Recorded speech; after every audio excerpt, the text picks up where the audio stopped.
La plupart des Kinois, pour ne pas dire la majorité des Kinois, préfèrent leur président.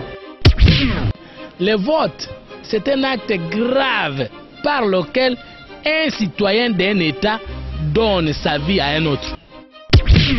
Nous allons assumer la victoire parce que c'est Joseph Kabila qui va gagner. Voilà. Si c'est que dit Omulumba a gagné, donc c'est inutile. Tout solo laka makambo oyabakashala nabakengo nabatimisusuwa. Nazalakate pour nous exprimer sentiment nangai nazo banga bato. Nazali les candidats députés les mieux élus à Congo Mobimba. Là où je trouve les génies de Vital Kamerhe, c'est de pouvoir entraîner même l'IDPS dans son jeu d'aller à la Cour suprême. Mais Vital Kamerhe, il y a pouvoir. Qu'est-ce qu'il a fait? Abo il a ma pièce, ma preuve à la guitare, pas qu'il va rejeter à Oya yo ndenge kaka moneli yo na modèle za akolinga yo na modèle wana. L'artiste musicien congolais dénonce tout ça. Ne croyez pas que l'artiste musicien congolais ne dénonce pas tout ça. Bamususu ba député, ba 3 députés, ba 5 députés, on a commis terrorisme. C'est ça le malheur du Congo. C'est des gens comme de Mwanda. C'est parmi les gens qui ont enfoncé ce pays là où nous sommes. C'est un des malheurs du Congo, Honoré Mwanda.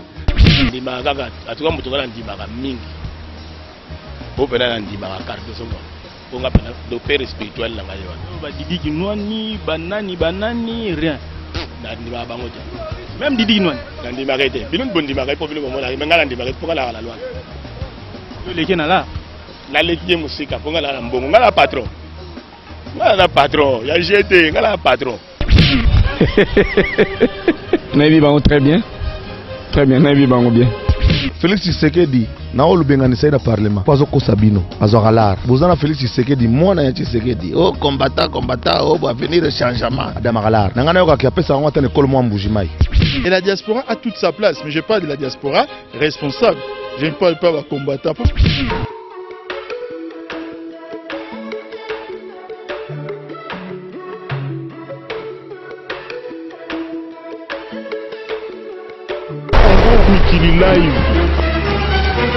Merci beaucoup pour votre fidélité. Vous savez, Congo Mikili Live est là depuis la République démocratique du Congo. Aujourd'hui, nous avons le réel plaisir de recevoir de nouveau M. Mokia Gabriel, qui est le président du mouvement des démocrates congolais. Et il est président de ces partis politiques, membre de l'opposition. On va un peu poser quelques questions autour de concertation nationale. Boyebi nenka na français balobi ba tractation ya concertation et bandi koto ba bengi ba kutana koto ba bengi ba sala boye. Aujourd'hui, on va un peu développer ce sujet avec le président Gabriel Mokia, dont je vous demande de garder votre attention dans cette émission à l'écoute pour en savoir un peu plus de ce qui va sortir de M. Mokia Gabriel, à qui je dis bonjour, Président. Bonjour. Président, et c'est mon angasu tokuta nayo le loto bete la bana mboka o bazota la biso masolo ya Congo. Ndenge na annonça qui concertation nationale, mais l'opposition semble toujours kozala na position na bango wana ordre dispersé ndenge ba français baninga koloba. Opposition ezomona na ba mususu bandimi ba mususu baboyi. S'il faut que banda lelo bouti na bouti assemblée nationale ko kutana na ba présidium monsieur Kengo na monsieur Minaku toloba nini loba magikuna kona ko banda. Merci beaucoup. Liboso na présenté ba condoléances na ba musiciens oyo bakufaki sima na ngale na zalaki te Mbuta Mashakado Bimiombale Bakunde Hilo Pablo de Baba tokufeli pe sur sa souci matondo toyo kokufela sur lelo yo mission mususu monene ale moloto mokonzi ya mapinga babotoli biso ye pona tina Yesu. Alors je ne peux pas passer ça comme ça, na pesi condoléances na ma famille et puis na pesi contribution parce que contribution nanga na parole parce que nazala quitté. C'est vraiment humain. Alors pour nango, je peux vous dire que concertation ngai nde mutu na sengaka concertation depuis 2006. Oui. Pour amona que M. Kabila ndenga zo conduire mboko oyo mboka kokoma garé quelque part. Na 2007 ba rebelle baye ba kunda ekosor. 2008 akanginga atienga na prison pendant 10 mois. Kakaboy. Parce que alingi vérité té. Ce que l'obika vérité il faut kanga. Je ne sais pas, il y a un plan ici pour l'élimination des Congolais et pour l'occupation de notre pays. Bon, na sengi concertation to tikeli ka mboko yo akogare on tala lero ninga gare mboka. Agare on na zamba ba rebelle pai crise économique donc sociale pai ba benga ngonini sécurité pai économie pai nyonso eza malade. Augmentation ya prix ya pétrole ils casse tous les jours. Et on a monnaie que il faut tout ça la concertation pour tout régler ba problème nyonso. Bon, et qu'on s'ajouter sur problème musu ndenge nini. Bana na biso nyonso baza na poto ba diaspora e kosol ba koko ya kotote. Soko yepa bo anera kokanga. Ah, ya anera kokanga ba mikolo mboka. Bande kuna biso baza na poto ba ya epa bote pona ni ebisa na longa averti de quoi? C'est que ba étranger de bazo gérer biso siko balingi bana na biso ba epa bote. Ba ye koli kuna, ba ye biba misala kuna. Faut ba ya pe ba contribuer na développement mboka. Voilà, concertation et pesa melibino ndengo lobi bosenga kiango oui et pesa melibino lelo mais tozo mona opposition dans l'ensemble bozali mulongo mon côté yango avant to kota développement wana mutuna yambo ezalaki bouti parlement bosolo nini opposition eza molongo moko preuve ne kele to uti ngana kendekete lelo nde na ke à la demande générale pour na senga ki loko mwana botami. De l'autre côté, j'ai l'obligation de faire makamuni ba mbasa mo. So eza pe ba reconduire mais c'est Kabila avant dakaka. Ah, biso ko bimana biso ne loko na to tike bo. Moko ozo reconduire bango na gouvernement bango. Ils ont échoué dans la gestion. Ah, mais dis-moi, président Moki a pris part. Donc c'est quand même une avancée. J'ai été là-bas en qualité d'observateur. Et j'ai compris que j'étais du côté de l'opposition et le lundi à 13h, on va aller déposer nos propositions pour les règlements intérieurs et autres. Après, maintenant, on va se regrouper, mais en attendant que celui qui doit gérer ces concertations arrive. On a parlé du président Denis Sassou Nguesso. Bon, donc, les massirs du Congo-Brazzaville, s'il est là, je vais trouver que c'est du sérieux. Mais si un observateur neutre n'est pas là, je vais quitter parce que ça va devenir comme une réunion des familles à un PPRD Kabila pour tromper le peuple congolais. Non, c'est pas possible. Ça ne peut pas passer avec l'homme neutre, c'est qui? Par exemple. Mais on avait dit que c'est le président Denis Sassou. Ce qui a quoi, c'est bon. Voilà ce que nous avons courage parce que tu sais que nous avons ce peu baya. Il me semble même que la diaspora moussou déjà basé. Baya belé, baya kakate 2 ou 3 4 quoi moussou na mona kuna bo salwenga. Wana ezamuke na bibiro bino boyeka bino moko bo ifo bozala belé. Ezamboka na binoti. Otikala bato moussou ba jeramboka ba bomaka ba ibaka biloko ba sande balingi. Ifo boya poto luka to benga na bango na ndenge na mécanisme surtout to kotia. On dit toujours ce n'est pas possible. Oh non, bango ba loba kaka boye. To loba boye ndenge nini? To loba boye ndenge nini? Mais c'est ça la lutte politique, non? Ce qui se passe, c'est que nous avons dit ngana ko no vanda na poto te pona bundaka ngana zawo lingo bomango bomolongo kango kangi lingo botolanga biloko ndongo botoli obotolika yo kaka mais il y aura un jour que biso to gagner ba biloko ba botoli tutore tala na biso exemple moko frappant Banque centrale depuis 1960 etika ba ministre tout baleka à partir à Lumumba nakolo ba vie Zenga pe azaki premier ministre Adoula, Vieux Iléo, Boboliko, Mobutu, tout au baleka wana na baposte wana, batika banda kwa Banque centrale intact. Mais bango ba yeko gérer mboka ba pesi ordre masangu ateki ba ndako nyonso ya ba donc Banque centrale etika lika ka bâtiment na habite so ba oteka pe bâtiment Banque centrale. Je pense wana président Gabriel Moki azana ba preuve que ba teki. Mais nazala ngoti. Les monsieur ezaki na bon marché ba oteka mais tolo les bazo teka toujours ba teki tout. Na chambre de compensation est à côté à la Cour suprême. Donc c'est-à-dire que ce sont déjà baillés à point événement mususu na mboko. Mais dans notre état bazo teka biloko bakute ki me bango bazo tonga partout. Congo est comme ko tonga ko imaginer. C'est comme ça j'ai une fille au Rwanda qui m'avait envoyé un document na Zarango. Na Rwanda. Ce qui n'a tangi document wana c'est conforme à ce qui se passe ici. L'occupation de la RDC.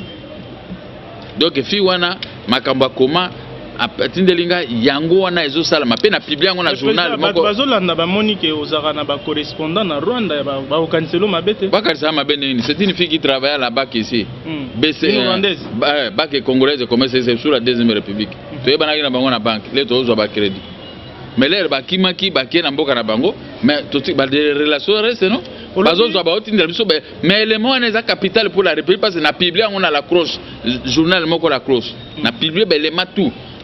Tu vas voir que ce qui est écrit là-bas, c'est exactement l'élimination des Congolais, l'occupation de certaines villes de la République démocratique, les constructions des immeubles. Hein? Et après, il y aura un régime très dur contre les Congolais. Non, c'est pas possible. Des immeubles, on a peut-être opposé à la d'accord parce que ça va contribuer à réellement. Et maintenant, non, mais l'occupation maintenant, avec l'implantation de Tutsi dans notre pays. Ceux qui ont tombé village dans l'Est, Tutsi, ceux qui ont Rwanda, mais on peut pas l'implantation de Tutsi, ça continue. Hein? Mais binonde, les Congolais de Bozo Lala, Bozaka n'a pas pique. Ce que Monica Congolais a dit défendre oh non, Azawa, c'était un agent de Kabila. Eh, Kabila cause un agent comme moi. Comment cause un agent comme moi? Voilà. Président Gabriel Messia, au lobby. Place aussi ça n'a noir. Oui, je vous en prie. À cause d'un agent comme moi. Moi, j'ai acheté ma première voiture en 1978. Mini Maurice. Depuis 78 jusqu'à aujourd'hui, j'ai toujours roulé dans l'opulence. Pas grave. Tous ces gens-là, je les ai vus venir avec des bottes ici. Et ils peuvent venir me corrompre, me donner moi de l'argent, me donner une leçon de quoi? Parce que moi, j'ai été bien. De moi-même, quand je descendais en Europe, on venait m'accueillir par des limousines de blancs. À cause des exportations des produits agricoles. C'est quoi moi, tu peux m'appeler Yakava. Moi, tu dois me donner $10, mettre dans mes poches. Voilà. Batignon Sobayebi position nayo. Mais au lobby opposition bozali na mulongo moko donc bozo tambola bien. Oui. Alors que kuna bipai bouti MLC ezalagité, UNC ezalagité, UDPS ezalagité, na évité soko lobby opposition nyo ces tambola ensemble les trois grands partis wana bazali tombés ou négligés. Je crois qu'on doit faire un effort que batinda ba délégué va Kolanda. Autant faire une déclaration. C'est à vous maintenant de convaincre. Oui, je vais essayer. Il va vous écouter? Non, pas seulement Tshisekedi. Tshisekedi, c'est le président élu. Tshisekedi, il est plus haut que nous tous. Lui, c'était un président élu.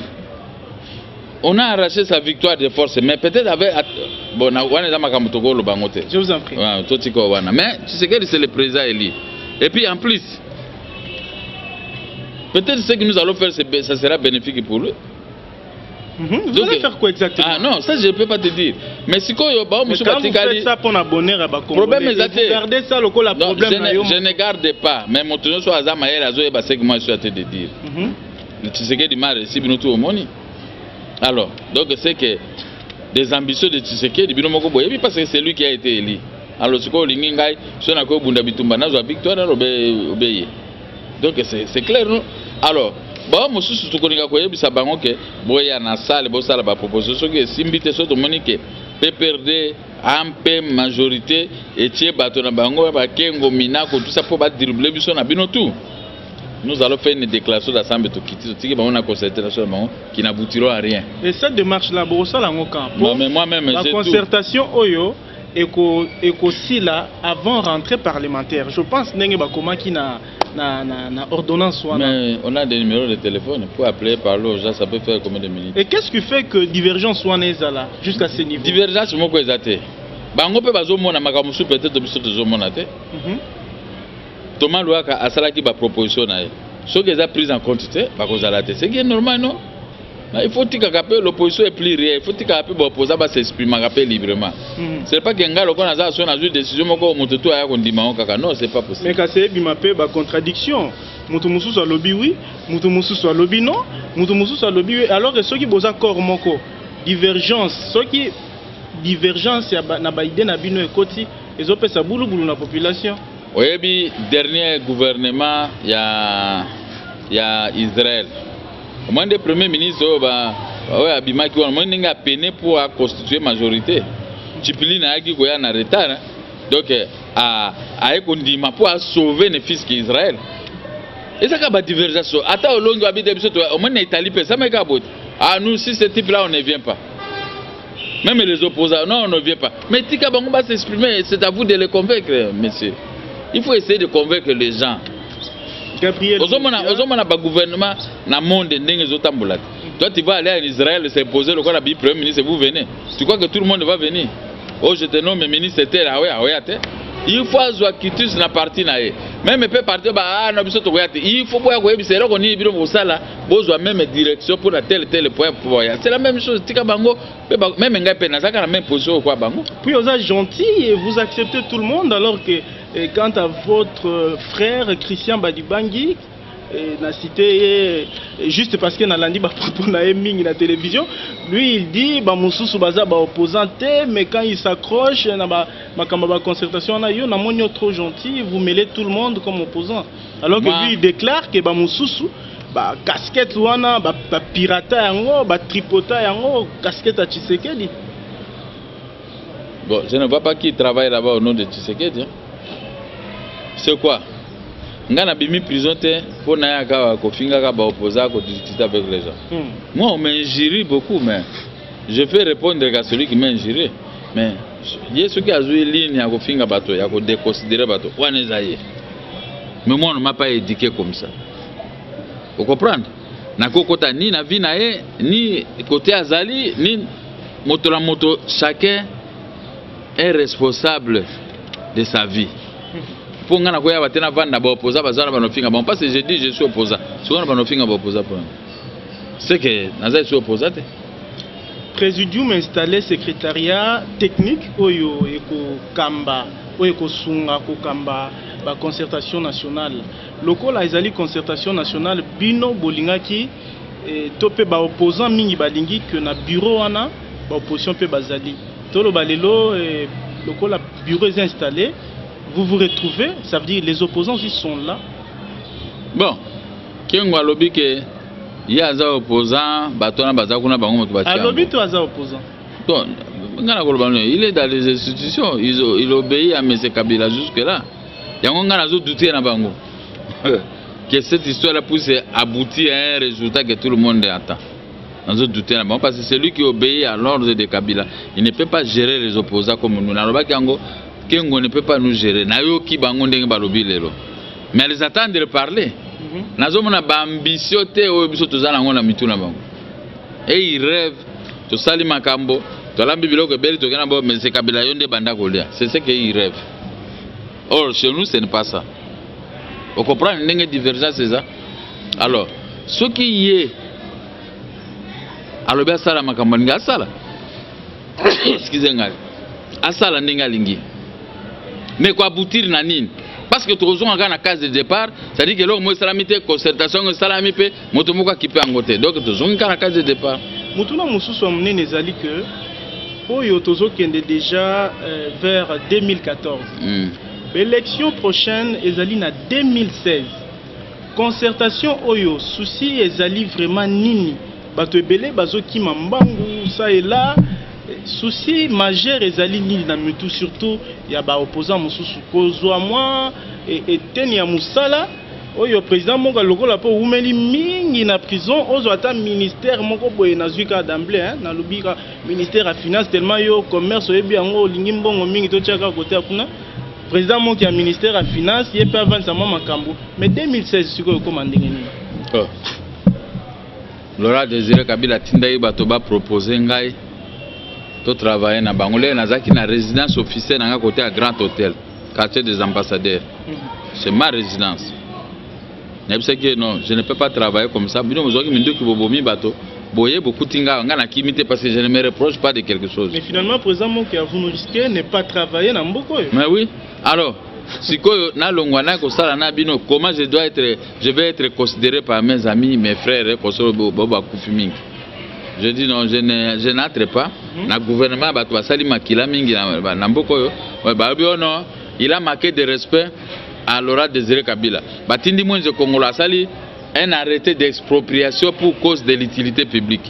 Babotolinga banda konyos pour akuta na Mwenze Congolo pele lokuna na epesa na kende kinabi bango pe baye nabi ole kinanga ça va na sina limbisa yo na beti kana mokongo Pesa nimbote. Ah mais bon ngana za ne problème so boto linga eloko nde c'est yo communal. Poto ko kufa to kotika ngo.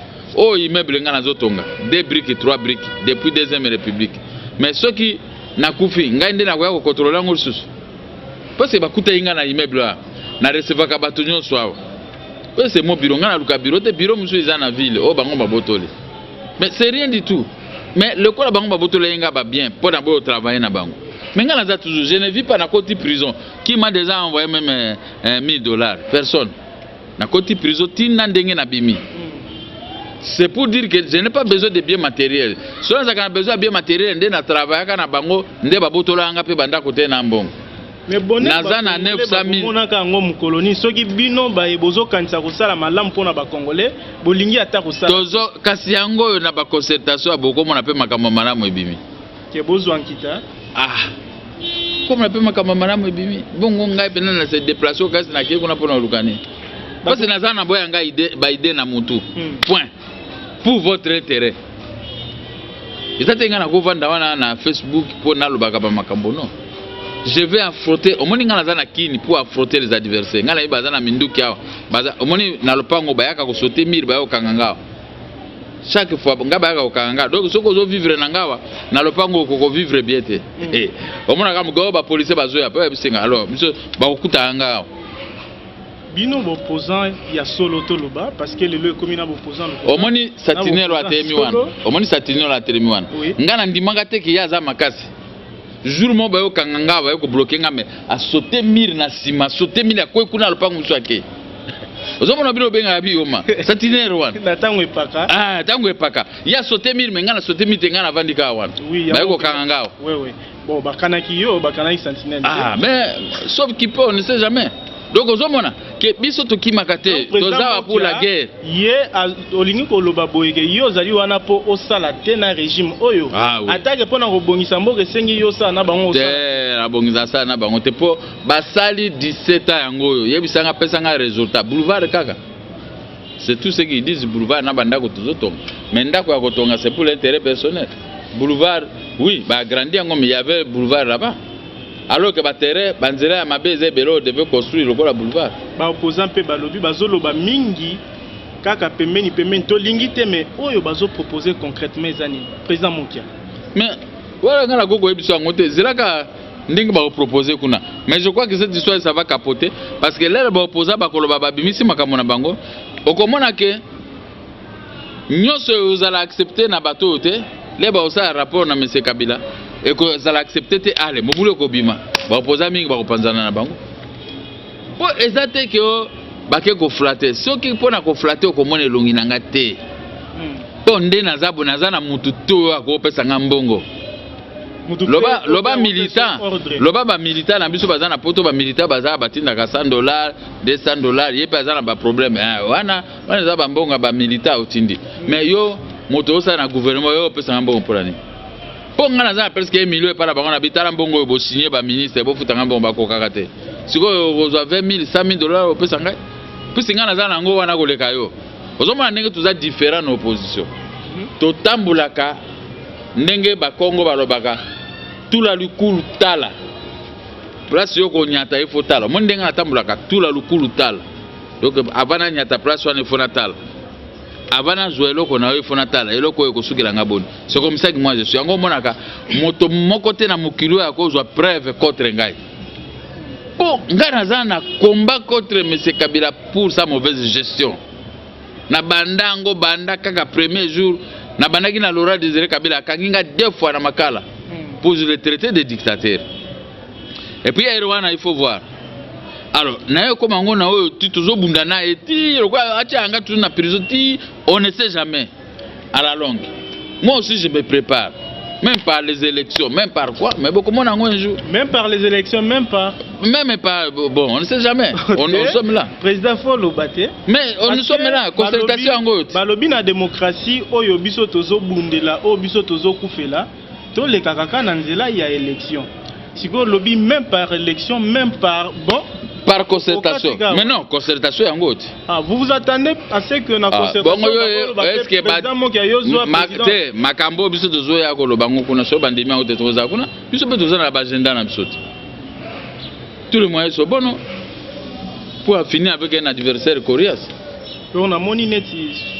Biso za ba M23 to bazoka mindu. Donc comme na 4e république parce que batumusu ba lobby train ya makamama pono mezui et marche et bongi ata ba concertation yango bolekisi yango so ina ndenge ni bokolekisa mais botiki quand même logique wana 2016 boye muto asali 2 mandats tout ça a tiki et bonga mais ce qui concertation nationale et lobby président Mokia avandi wana makambo komi carte changer te bon so ngana avandi wana zanga na ovandi wana obana ka po ba 9 mois ou ba 10 mois pour organiser l'élection à vrai oyo oyo ovandi na po biso za ba démocrate ngana ko ya ono pesa nga pouvoir ofele na fana pour na yeto bandi za programme mbongo yango to kosala bonani mutako organiser l'élection oyo oya ko gagner za to l'élection ba zo organiser déjà muto gagner ba ebier déjà avant c'est pas possible train soki ezo kima pe mbango ko soki train oyo kwa kikuna na Espagne soki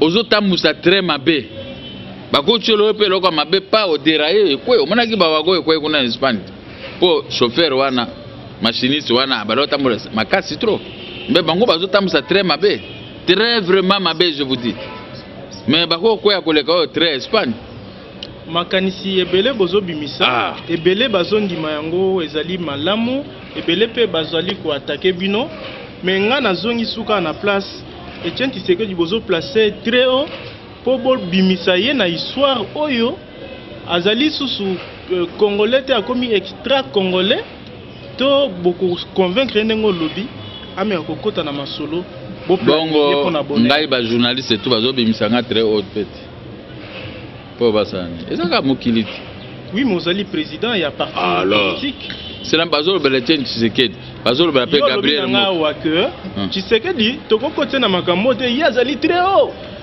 il est extra congolais parce que il a gagné ba élection ba yibi yango c'est normal. Na ko se comparer na parce qu'il a gagné ba élection ba yibi ba élection na ce ko lingi to ça le monde et puis en plus biso ba opposant to vandia nga na préférer ka moto oya ko bundisa nga sur place ko nga nazo bundisa régime oyo sur place omoni boyo bakoki crise lokola biso te et monsieur la mungi na tongo melitika ndengwa yo zala commerçant na Kaluza mais biloko tu ba botola ngo omoni différence beza biloko tu na commerçant mais ba botoli biloko tu wana biloko ngo ezalaka omoni bandako bazo tongo eza bandako ba tonga lelo mais ngala tonga ndako depuis na 1987 na sombi ndako 88 na bani ko lever fondation mais tala ndenge za na état otu lelo na ko aussi ça monte po nyonso bazo botolaka ozo comprendre mais tala bato ba esi momi et ceci mais na sema session mwende bazo tonga rapidement po bon ba yebi secret à Banque centrale budget à concertation Toyoki soit 5 millions de dollars soit 7 millions de dollars toloba mbongo wana nyonso ezali kaka pona makambo wana eza mbongo na bango moko bato pouvoir 5 millions ba kopesa na mbongo ya république ba kopesa na ba bimisi occasion na po ezongela bango. Je fais sortir par la main droite pour utiliser par la main gauche. Aux hommes comprend. Bijango est-ce que tu as concertation pour la bambom? Ngana utaki lelo na tie karbira ngai moko na ke pe na zone. Est-ce que no kene kuna ko pesa ngambo? Bon, yebisanga na mbongo pour faire quoi avec cet argent? Parce que tu as besoin que makambo tel fonctionnaire azana droit ko joaka $50 par mois. Basi ya ba veuve militaire bazwaka ba 13 000 francs. Yango na tuna kikengo. Est-ce que yoso ba ofuto 13 000 francs ko li yango ti les 30. 13 000 francs. Même pas $1000 mais 13 000 francs. 13 000 francs ko représenter combien? À peu près $15, 12 ou $15. Est-ce que yo ko li a $15 di promo 30 malade ka wana transport ka wana? Omoni makambo ezo ko revolter ngo ezo to kende na fana ina ndako na yo mais le na yo kanisa makambo ba $15 payé aux gens makambo ba $35 40 ba refuta rabino bazo futa ba fonctionnaires de l'état policier militaire na kolala nini po ba musu amona anga na $100 na pesi wa yebo nga na za problème na $100 na pesi na $50 na pesi parce que ndako fonctionnaire bazo bengana na ndako afuta ka $50 ngana zui na pesi $100 $50 pesa mama ba na $50 futa ndako na sala yango parce que na za kutu na tako yo ko lobelanga mingi te alors mal wana ngana ko s'attaquer na nano asayeka na pouvoir mutazo futa bango ba 50 000 francs. Vous arrive aussi président Mokia au kitinet yoza pembeni bureau na yoza pembeni ya Ista. OK, université moko songolo o meki pe ko vendre ba étudiant oyoki makanisi na bango par rapport à ma bongisi nyonso o bozo sala. Bayaka ndao. Soko tuni ba témoin baza bango de bayaka tous les jours. Ba campus na ba Ista bango to bayaka. Parce que Kosoenga na kitiku ne pas na bango, la police eko bomba bango beta la différence. Constat ezali que bino ba politique bozo se concerter kaka bino na bino ba descendre sur terrain beaucoup type moi public po bino bona ba parti minene bozana ba militant ebele boyoki pe public wana bazo réfléchir mais wana na kendeki avant-hier na baki moko na ville. Na kota na kuti ba parlementaire debout. Président Yowana trouble bimi wana na ye na koti na kata parlementaire debout na lobby de discuter ici pe na bimi na koti na banque. Donc de votre part tout ça la gango. Mais oui, à tout moment. Mais quand on a dit téléphone en sur la guerre non c'est pour s'exprimer, mais expliquer devant ba étudiants devant peuple ba toujours surtout n'importe quel coin de la République on a des téléphones. Nous on explique, mais pendant les élections, maintenant les actrices avec des armes, qu'est-ce que vous voulez qu'on fasse? Moi je n'ai pas une arme, mais pour aller me mesurer avec tel, mais moi j'ai ma bouche pour se mesurer avec X qui n'est pas capable pour venir m'affronter. Mais j'ai demandé un débat contradictoire avec M. Kabila, le Premier ministre. C'est tout Kinshasa connaît. En qualité de... En qualité, mais en tant que politicien, on doit faire un débat. Moi je vais te connaître pourquoi vous payez les gens 60 000 francs. Pourquoi vous payez, pourquoi il y a la guerre, vous n'arrivez pas à terminer cette guerre. Mais je crois que les gens m'ont... Oh non, le président ne peut pas venir. Oh non, le président ne peut pas... Mais moi je dis, mais je suis son adversaire politique qui vient dans un débat contradictoire. Et qui a répondu? Ces gens ils répondent, Agoyate, il ne peut pas venir, il ne peut pas donner des coups. Oh. Je vais lui donner des coups. Président Mokia mal réputé. Non, je ne suis pas mal réputé. Alors quand on dit que... Pourquoi je vais lui donner des coups? Un président de la République, lui, il a sa garde. Tu vois, moi, je n'ai pas de garde. Moi, je suis comme ça. Je me promène à tombeau ouvert. Ouais. Mais lui, il doit venir. Nous sommes là en deux. Je l'ai fait avec certaines personnes de son obédience. Mais je crois qu'il a compris. Il doit venir débattre avec moi. S'il veut, j'amène les gens de la Monique. Lui, il amène ces gens. On est là pour nous garder, nous deux, dans un débat contradictoire avec le Premier ministre. Mais parce que... Non, il m'a bêté, mais c'était un débat. Comme ça, c'est ma Monique au Kanganga, or que c'est l'homme qui a peur. Moi, je me suis jamais battu. Oui, ça m'a dit que besoin à la veille de la révision constitutionnelle, et puis, il y a des allez, ngana ko beta ye. Yango na beta ki? Anyataki point olingati. Te, ça te anyati point parce que vu son âge ako pour ngaba mikolo ngana ko finga bango te. C'est pourquoi il faut le pas que esprit na bango bien. Il faut corriger comme ça la langue soit moni biso ko bang. C'est comme ça. Ba Congolais à diaspora quelques-uns bazali awa.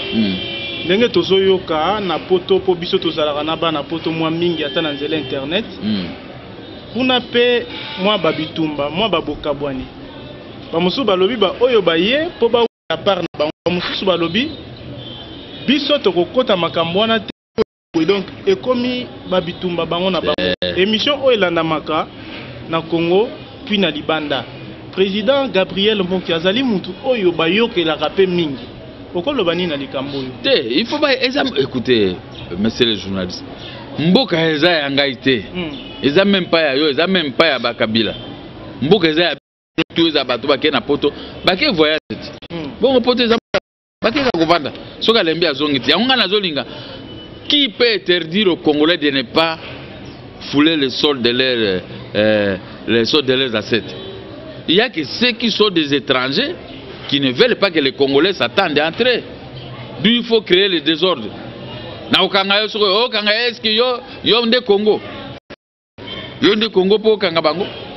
Ba diaspora il faut ba yokana ba déjà combat moko ya bien ba beti bango bato ya makofi hein ngape na tuti bango pe muzusu awa c'est la même chose non tout type bango makofi pour na kwebisa que mboka ezaka ya binote yo moi na poto ba mindele basali bangolo mususu akoloba no pe ke bitumba ya politique ezali oyo ozosala ya ko convaincre parole mais siko na bien bongo bitumba ya politique ezaka kati moment ngai place ovandi ba ka otianga kraka bakela ngati kuna na babala munene yo encourager bato babeti makofi nga na encourager te mais eza ndenge wana parce que omoni bango baza makasi trop awa soki pe bakela na poto il faut bakutala ndenge wana pour ba eza nini eza ko faire réfléchir bango ke mboka eza ya biso botika oboma ba congolais ko kanga bango bazui ba kutino na ngai na ba chaloupa na ba jo ba tie bango na prison mais bango pe bazozwa ba jeune fille 14 ans, 13 ans même. Mais bon, étaler bango, mais attends, étaler bango, qui peut les arrêter? Essayez un peu. Non. Qui peut? Au moins, on mingi baganga parce qu'il y a un ex-ministre moko pe aza na prison pour la makambwana. Oh, aza pour la makambwana te. Ye fi wana aza na 23 ans. Ngala mona ki eponga na prison to mona na fi wana. Fi aza na 23 ans. Ba régler ka ba contre na bango, ezate makambo ya fi. Hein? Bako tripoter mikanda mais mikanda mususu ya vrai bimi ya classe bamoni ke fiwa naza na 23 ans. Ye ba régler ba compte. Na bato bazo biso nde bakanga ka biso na ko. Batindi fi moko akoti awa. Baka veré. Ah, batindi fi moko ya mukia ye ata soino. Oh non, il m'avait violé et tout ça. Directement bako kanga yo. Vrai ou faux? Ezani pour éliminer l'adversaire politique. Vous comprenez? Et ce n'est pas parce qu'au côté de la fille, au constat de politique, c'est pour nous décourager totika politique. Bazana nyongono ba ko futate, oza na pauvreté comme ça banga o rejoindre bango. Au moins ceux qui ont des esprits faibles ba rejoindre bango. Tel que te na otanga comme belé bake. Mais ngana ko zo ko te pona ebiki ngana ya wana pola lingi. Ata opposo kende kuna oh ese ngana ko banga prison, ngana ko ti prison 8 fois. Alors siko prison ezala tinani na koti prison mais na bimi prison na ke kolela patron de patron Jean Mbemba paix à son âme c'est que Jean Mbemba dit parce que moi j'étais sur transitaire il fit un moment à conteneur nous que des poteaux ça transitait par moi na tinda wana matadi na ele ba connaissement maritime parce que je suis aussi un bon transitaire j'ai étudié pour ça mais là na kuta ki vie wana la liboué na cercueil. Je me suis dit, tout est vanité. Vieux, patron de patron, grand patron, patron de patron. Même 23h, même 2h, 3h du matin, il m'appelait pour me poser la question si j'ai embarqué le conteneur la nuit à Matadi, dans les grands bateaux. Moi, je lui répondais, mais moi, je ne peux pas l'appeler vu son âge. Mais lui, il m'appelait à tout moment. Je me réveille pour lui répondre, vieux, na Matadi, on a grand patron, patron de patron. Embarqué par côté je le trouve mais les vieux s'est allongé Nathalie ala libwe nakanisi bureau kazali nango ba bateau nakanisi bureau na ya kitoko nakanisi bandako nakanisi bureau kutol nakanisi ba plantation ba café na ya bandako pesa ngai 99 conteneurs un conteneur a 300 conteneurs à 300 sacs à l'intérieur 9 conteneurs nabi tout est vanité même la politique aussi. Hein? Même la politique, na moni Mobutu bako kunde na Maroc. Mobutu, tu sais ce qu'on appelle Mobutu.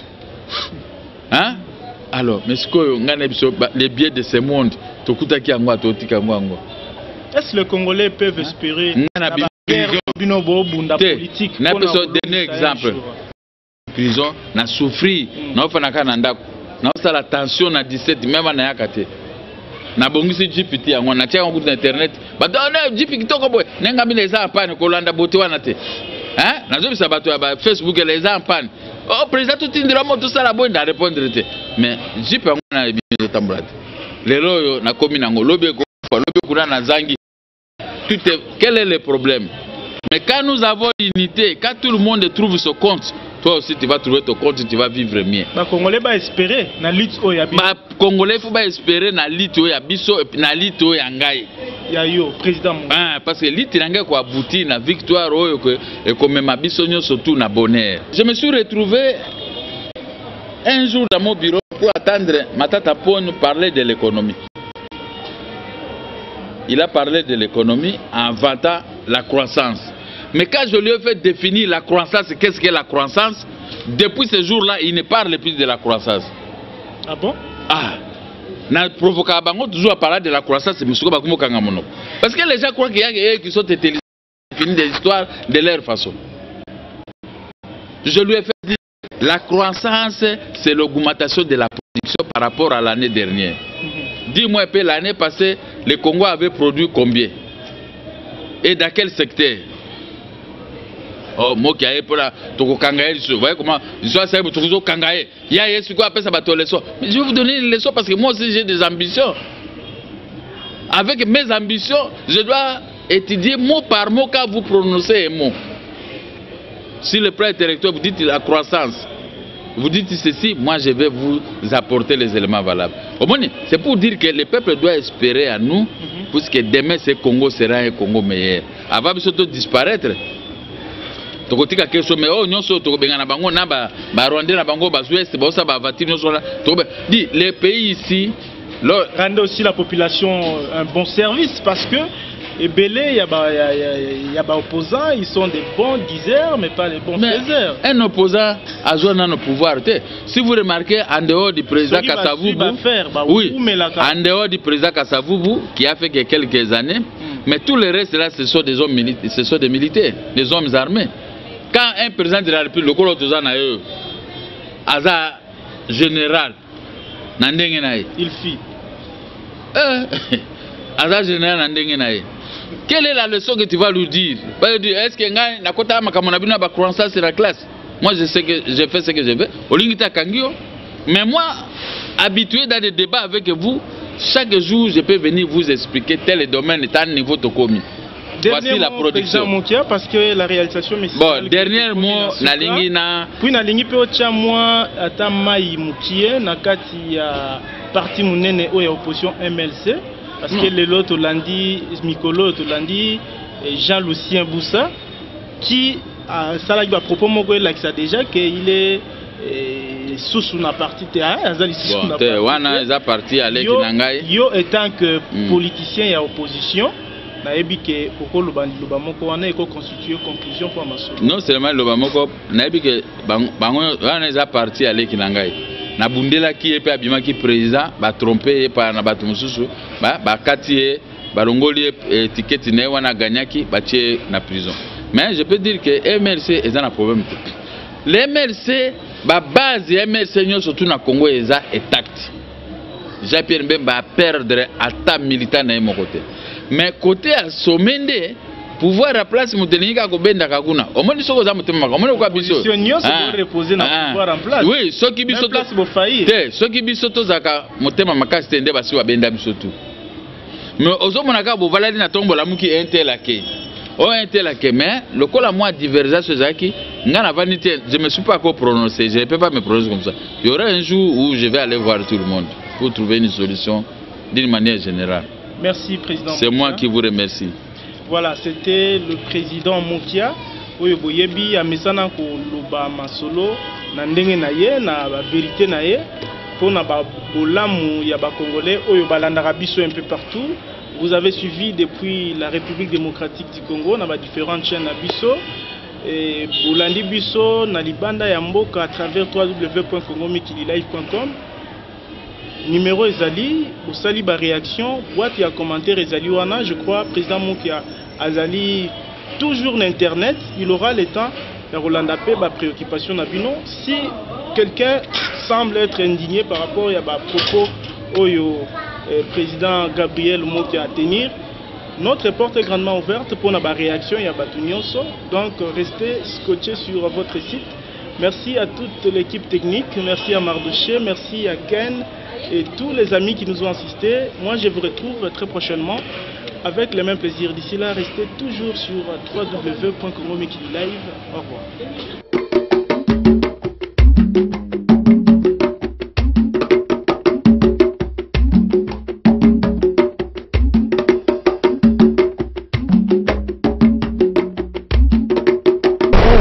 Live.